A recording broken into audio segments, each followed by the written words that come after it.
Zone RTI media. నమస్కారం, వార్తలకు స్వాగతం. ముందుగా ముఖ్యాంశాలు. స్పీడ్ అప్ బిజినెస్ తో ఇతర రాష్ట్రాల కంటే ఏపీ ముందుండాలి. మంత్రి నారా లోకేష్ కలెక్టర్లకు సూచన.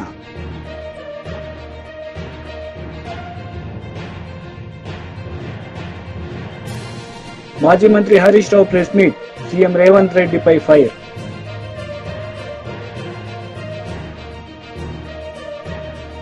పెట్టుబడులు ఆకర్షించడానికి అన్ని రాష్ట్రాలు పోటీ పడుతున్నాయని స్పీడ్ ఆఫ్ బిజినెస్ లో ఇతర రాష్ట్రాల కంటే ఏపీ ముందుండాలని మంత్రి నారా లోకేష్ కలెక్టర్లకు సూచించారు.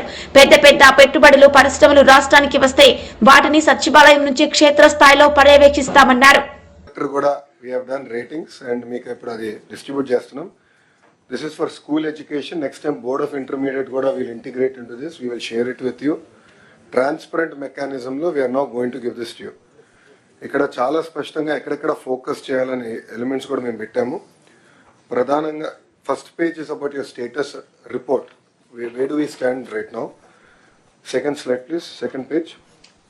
రెండో పేజ్కి వెళ్తే ప్రధానంగా టాప్ వచ్చేగల what is the top and bottom performing mandals in terms of academics in your district is given here, so to be demarcated in clear colors, so it's very easy. Plus akkada next 4 years 5 years okokka what is the progression that is expected. So meer chuste mee table ki the clear targets to collectors on the progression that is expected in terms of academic performance.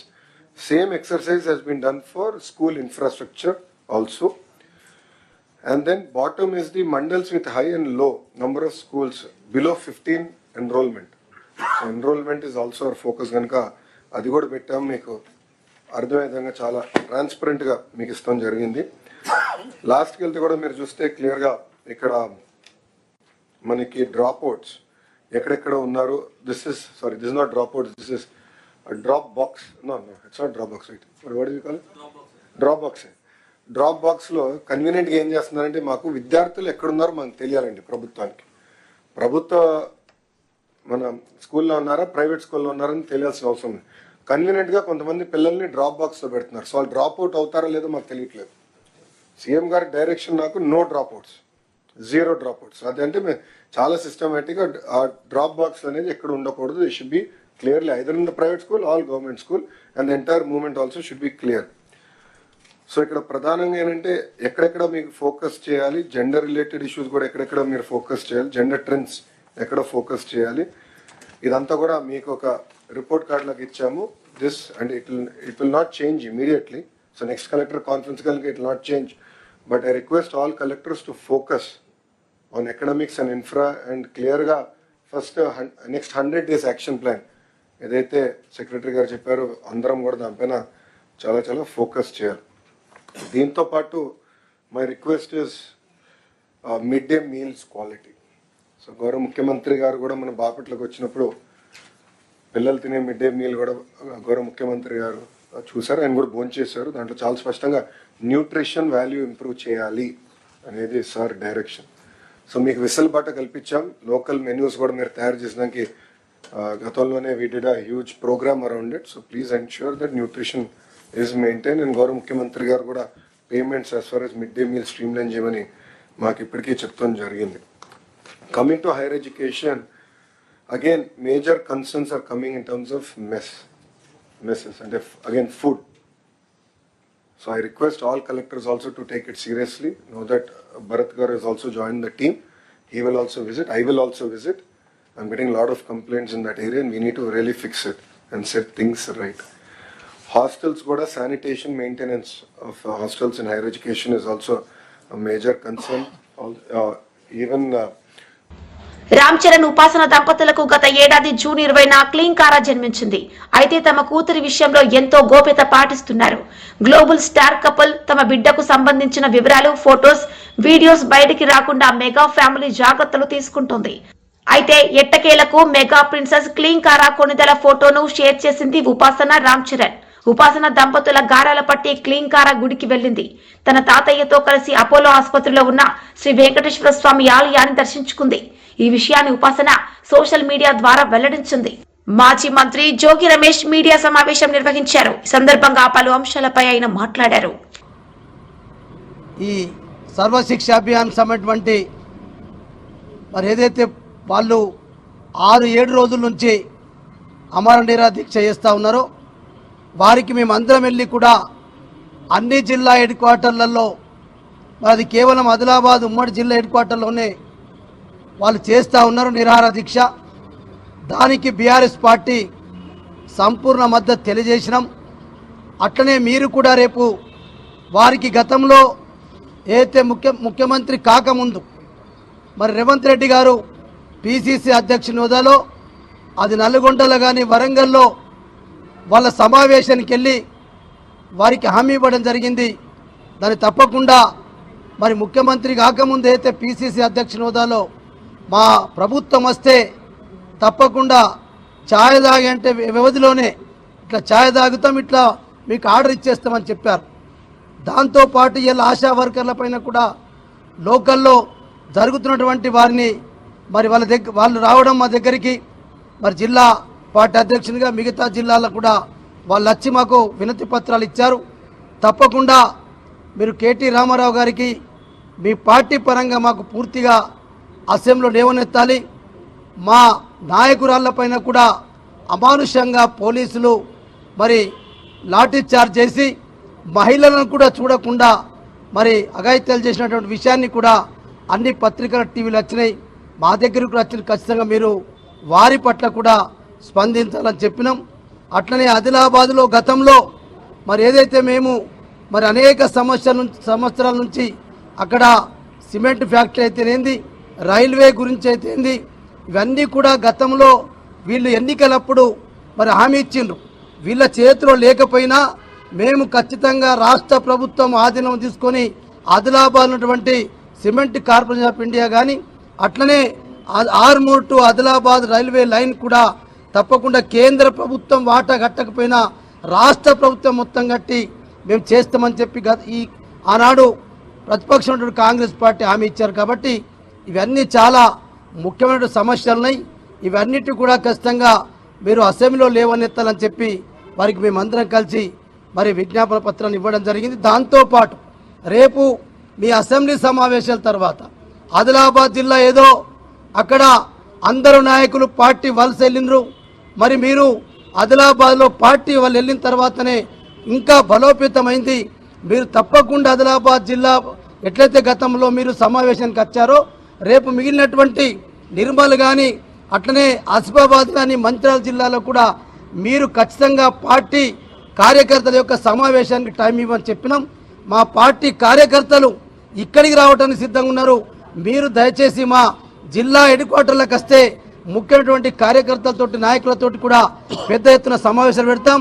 ఎందుకంటే ఇప్పుడు ఈ రైతు భరోసా, రైతు బంధు, మిగతా అనేకమైనటువంటి ఏదైతే మహాలక్ష్మి అన్ని 6 గ్యారెంటీలతో పాటు 420 హామీల పట్ల మేము రోజు జిల్లాల వారీగా కార్యక్రమాలు చేస్తా ఉన్నాం.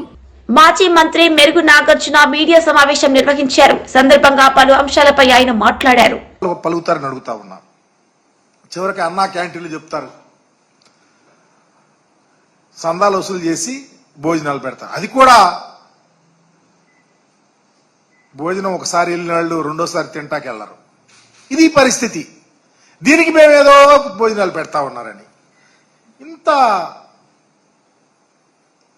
దయనీయమైనటువంటి పరిస్థితిలో మీ పరిపాలన ఉంటే చివరికి పేదలు, వృద్ధులు, వికలాంగులు, వితంతువులు, మహిళలు పెన్షన్ని దాదాపు 66,34,000 పెన్షన్లు మేము అప్పుడు ఇస్తా ఉంటే దాన్ని 63 లక్షలు కుదించారు. కలెక్టర్ కాన్ఫరెన్స్ లో స్వయాన మీ మంత్రి చెబుతున్నాడు 10 లక్షలు పెన్షన్లు తీసేయాలని. అంటే పేద ప్రజలు వీటి మీద ఆధారపడి బ్రతికే ప్రజల యొక్క పట్టుకొట్టడానికినా? దానివల్ల దరిదాపు నెలకు దరిదాపు 400 కోట్లు మీరు కట్ చేయటం వల్ల డబ్బులు వస్తాయి. దీని మేర సంవత్సరానికి 4,800 కోట్లు మీరు మిగిల్చుకోవటానికి, అంటే పేద ప్రజలకు ఇచ్చే పెన్షన్ జగన్మోహన్ రెడ్డి గారు చాలా ద్రాతృత్వంతో ఈ సమాజంలో ఉన్నటువంటి పేదల రకరకాలు వృద్ధులు, వికలాంగులు, మహిళలు, నిరుద్యోగులు, విధవరాండ్రు వీళ్ళందరికీ సహాయం చేస్తూ ఉంటే వాటిని కట్ చేసి మీరు డబ్బు సంపాదించాలని చూస్తే ఈ సమాజం ఏమనుకుంటుంది, ఎక్కడికి పోతుంది, దానికి ఏం సమాధానం చెప్పగలుగుతారు? ఇదేనా పరిపాలన అంటే? మీరు ఇచ్చే ట్విస్ట్కి ఇదేనా అకౌంటబిలిటీ ఎక్కడుందని అడుగుతా ఉన్నా. ఈరోజు మీరు ఎన్నికల ముందు చెప్పారు, ప్రతి ఇంటికి వెళ్ళారు, సూపర్ 6 అన్నారు. మీ ఇంటికి ప్రతి ఇంటికి రాదిస్తా, వచ్చిన వాళ్ళకి ఏజ్ని బట్టి మభ్య పెట్టారు. చివరికి స్కూల్కి వెళ్లే పిల్లలకు 15,000 రూపాయలు ఇస్తారంటే దాన్ని గాలి కుదిరేశారు. రాష్ట్రంలో దరిదాపు 83 లక్షల మంది పిల్లలుంటే ఏటా 12,450 కోట్ల రూపాయలు ఆ పిల్లలకు ఇవ్వాల్సి వస్తే మరి ఈరోజు ఒక్క పైసా ఇవ్వాల. ఇది పరిపాలన? ఇది ప్రజలను మోసం చేయటం కాదా అని అడుగుతా ఉన్నాం. ఇకపోతే ఈరోజు చూస్తా ఉన్నాం, రాష్ట్రంలో ప్రజలకు అన్నం పెట్టే రైతు సుభిక్షంగా ఉంటే ఆ రాష్ట్రం సుభిక్షంగా ఉంటుందని గొప్ప పరిపాలన చేసినటువంటి మహనీయుడు డాక్టర్ రాజశేఖర రెడ్డి గారు. మా నాయకుడు జగన్మోహన్ రెడ్డి గారు రైతు బాగుండాలని ఒక గొప్ప ఆలోచనతో ముందుగా వ్యవసాయ తరుణంలో 12,500 రూపాయలు ఇస్తారని చెప్పి 13,500 రూపాయలు ఇచ్చి వ్యవసాయ తరుణంలో రైతును సమాయత్తం చేస్తే అప్పుడు మీరేమన్నారు? లేదు లేదు లేదు, జగన్ ఇస్తుంది 7,500, 6,000 రూపాయలు కేంద్ర ప్రభుత్వం ఇస్తుంది అన్నారు.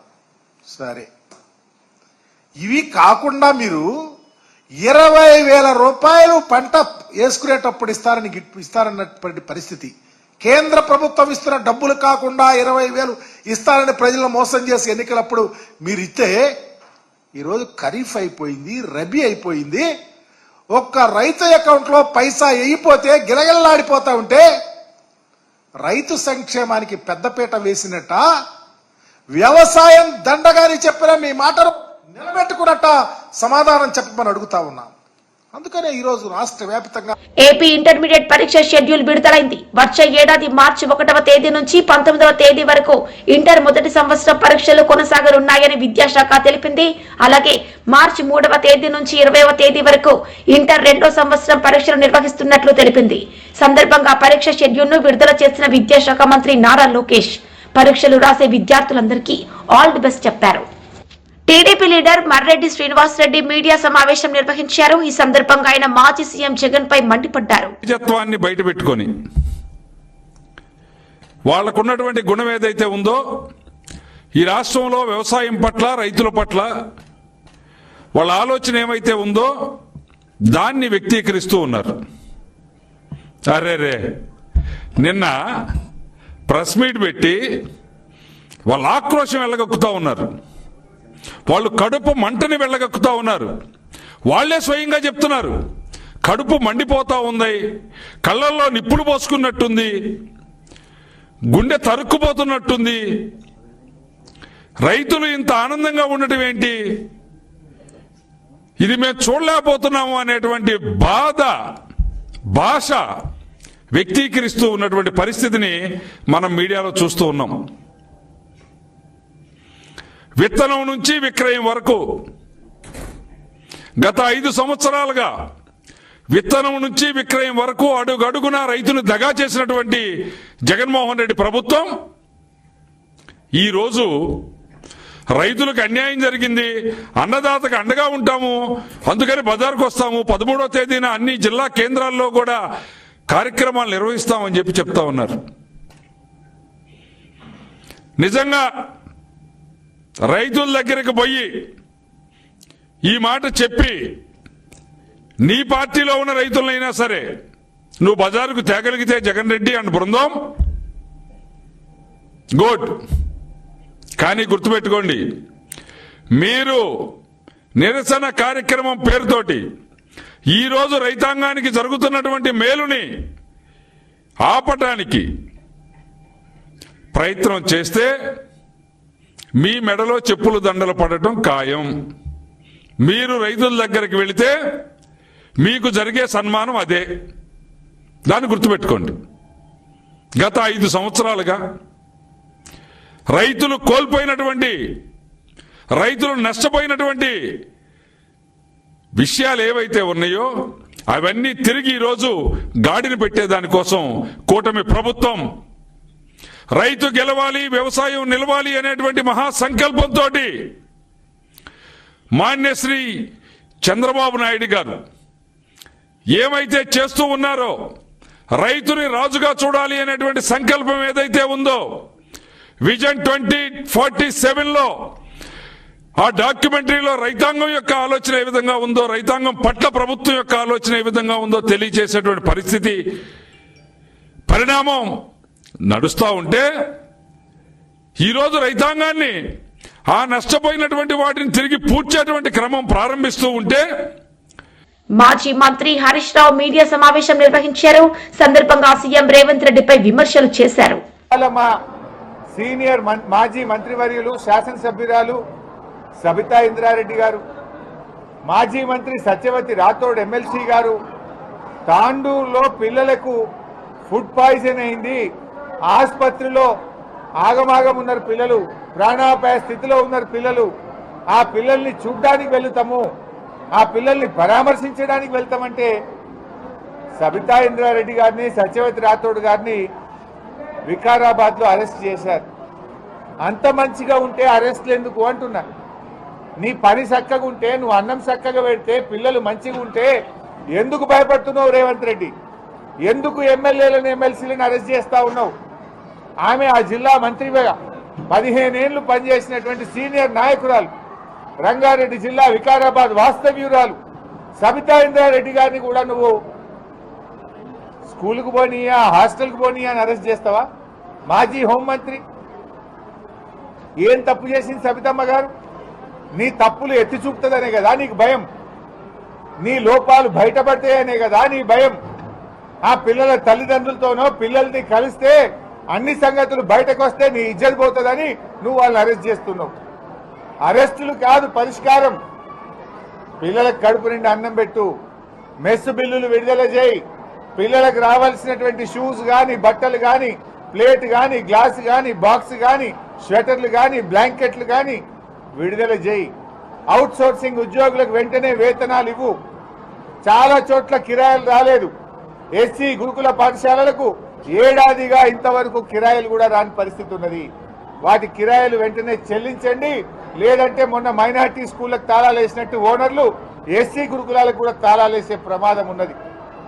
నువ్వేమన్నావు? విద్యాశాఖ నా దగ్గరనే ఉన్నది, బాగా ఉద్ధరిస్తా అన్నావు. విద్యాశాఖ నీదే, సాంఘిక సంక్షేమ శాఖ నీదే, గిరిజన శాఖ నీదే, మైనార్టీ శాఖ నీదే. అన్ని శాఖలు నీ దగ్గరనే ఉన్నాయి. నీ దగ్గర ఉన్న శాఖల్లోనే ఇంత అధ్వాన్నమైనటువంటి పరిస్థితి ఉన్నది. ఏమైనా రేవంత్ రెడ్డి ఒక్కనాడు ఒక హాస్టల్లో పోయి బుక్కడి అన్నం తిన్నావా? ఒక ఎస్సీ ఎస్టీ హాస్టల్కి పోయి పరామర్శించినావా? నీకు టైం దొరుకుతుందా? రేవంత్ రెడ్డి గారు ఆ రోజు ప్రతిపక్షంలో ఉన్నప్పుడు తెగ రెచ్చిపోయి మాట్లాడినావు. మరి అలా కుర్చీలో కూర్చోగానే, గద్దెనెక్కంగానే మా ఎస్సీలు, మా ఎస్టీలు, మా బీసీలు, మా మైనార్టీలను ఎందుకు మర్చిపోయినావు అని అడుగుతా ఉన్నా. నువ్వే ముఖ్యమంత్రివి, నువ్వే ఆ శాఖ మంత్రివి, అయినా ఆ పిల్లల్ని పట్టించుకోక పిల్లల్ని గోస ఉంచుకుంటా ఉన్నావు.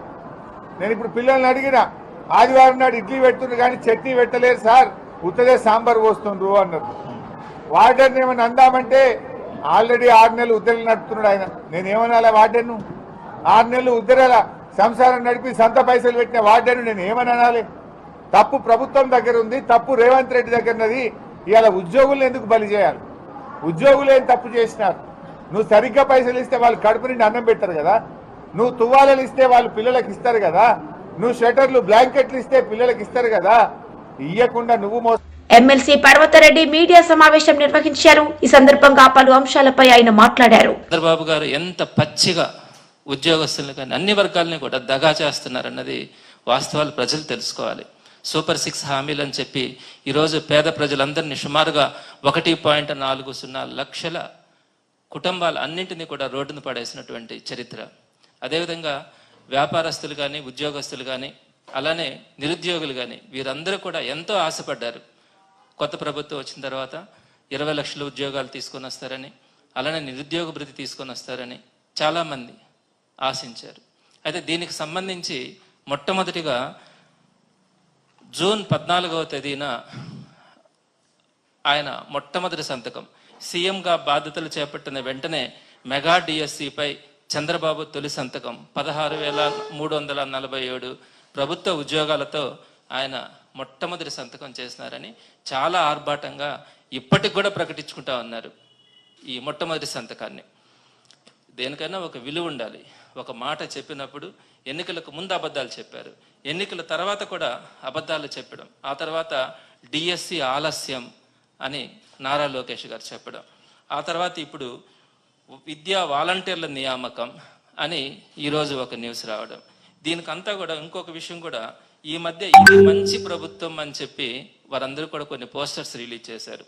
దాంట్లో మెగా డిఎస్సి ద్వారా 16,347 పోస్టులను ఇచ్చేసామని చెప్పి వారు ఈరోజు ప్రజల ముందుకెళ్ళి ఈ పత్రికలన్నింటినీ కూడా ఇవ్వడం జరిగింది. ఎంత దగా అండి, ఎంత మోసం! ప్రజల్ని మోసం చేసి అధికారంలోకి వచ్చిన తర్వాత కూడా మొట్టమొదటి సంతకం అని చెప్పి ఒక డిఎస్సి నోటిఫికేషన్ ఇచ్చి ఆ డిఎస్సి నోటిఫికేషన్ పోస్ట్ పోన్ కావడం, మళ్ళీ మేము ఉద్యోగాలు ఇచ్చామని ఇది మంచి ప్రభుత్వం అని ప్రకటించుకోవడం, ఇవన్నీ కూడా ప్రజల్ని మోసం చేసినటువంటి విధానాలే. దీనికి సంబంధించి కొన్ని వాస్తవాలు. ఒకటి, జూన్ 14వ తేదీన మొట్టమొదటి సంతకం మెగా డిఎస్సి పేరు మీద 16,347 పోస్టులకి చంద్రబాబు నాయుడు గారు సంతకం పెట్టడం జరిగింది. అయితే వెంటనే ఆయన మనుషుల ద్వారా కొత్త వాళ్ళకు కూడా టెట్ నిర్వహించి డిఎస్సిగా నిర్వహిస్తే ఎక్కువ మందికి ఉద్యోగాలు ఇచ్చే అవకాశం ఉంటుంది అని చెప్పి ఒక లెటర్ పెట్టించుకొని ఆ డిఎస్సిని పోస్ట్ పోన్ చేస్తున్నారు. అయితే ఇక్కడ మీకు ఒక విషయం తెలియాలి, జగన్మోహన్ రెడ్డి గారు ఫిబ్రవరిలోనే టెట్ నిర్వహించి ఈ వీళ్ళ గవర్నమెంట్ వచ్చిన తర్వాత జూన్ 25వ తారీఖున మనకు టెట్ రిజల్ట్ వచ్చింది. జూన్ 25న టెట్ రిజల్ట్ వస్తే జూన్ 14న డిఎస్సి నోటిఫికేషన్ ఇస్తానని, మరొక్క టెట్ నిర్వహించాలని ఈ డిఎస్సిని ఆయన రద్దు చేసి పోస్ట్ పోన్ చేసినారు. అది ఎంతవరకు సమంజసం? ఆ తర్వాత సరే మరలా టెట్ నిర్వహించడానికి మరలా ఫిబ్రవరిలో మరలా ఆయన అక్టోబర్ 4వ తేదీన ఒక నోటిఫికేషన్ ఇవ్వడం, దానికి సంబంధించి నవంబర్లో రిజల్ట్ వచ్చింది. నవంబర్ 4వ తేదీన, నవంబర్ 4న రిజల్ట్ వచ్చిన తర్వాత నవంబర్ 6న మరలా డిఎస్సి నోటిఫికేషన్ ఇస్తామని చెప్పారు. అయితే ఆ వెంటనే మరలా ఎస్సీ వర్గీకరణ బిల్లు అడ్డంగా చూపించి మరలా డిఎస్సి నోటిఫికేషన్ పోస్ట్పోన్మెంట్ అన్నారు. ఎప్పటి వరకు పోస్ట్పోన్ చేస్తారు అంటే అది చెప్పలేము, దాని మీద ఒక కమిటీ వేస్తా ఉన్నాము, ఈ కమిటీ నివేదిక వచ్చిన తర్వాత ఈ డిఎస్సి నోటిఫికేషన్ వేస్తామన్నారు. ఆ కమిటీ నివేదిక ఎప్పుడు వస్తుంది అంటే 4 నెలలు పెట్టచ్చు, 6 నెలలు పెట్టచ్చు, సంవత్సరం కూడా పెట్టచ్చు అన్నారు. మరి ఈలోపు ఈ డిఎస్సి నోటిఫికేషన్కి ప్రిపేర్ అవుతున్నటువంటి ఈ లక్షల మంది విద్యార్థులకి ఏమని సమాధానం చెప్తారు? పైపెచ్చి ఈరోజు మళ్ళీ ఏం చెప్తా ఉన్నారు, ఈ వ్యాకన్సీస్ అన్నిటికీ సంబంధించి విద్యా వాలంటీర్స్ని నియమిస్తామన్నారు. ఒకవేళ మీరు ఇప్పుడు వార్తలు ముగించే ముందు ముఖ్యాంశాలు మరోసారి. స్పీడప్ బిజినెస్ తో ఇతర రాష్ట్రాల కంటే ఏపీ ముందుండాలి, మంత్రి నారా లోకేష్ కలెక్టర్లకు సూచన.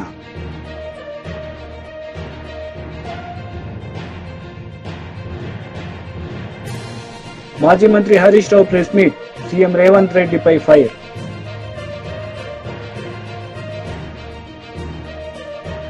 వార్తలు ఇంతటితో సమాప్తం. తిరిగి ప్రసారమయ్యే వార్తల్లో మళ్ళీ కలుద్దాం. అంతవరకు సెలవు. నమస్తే.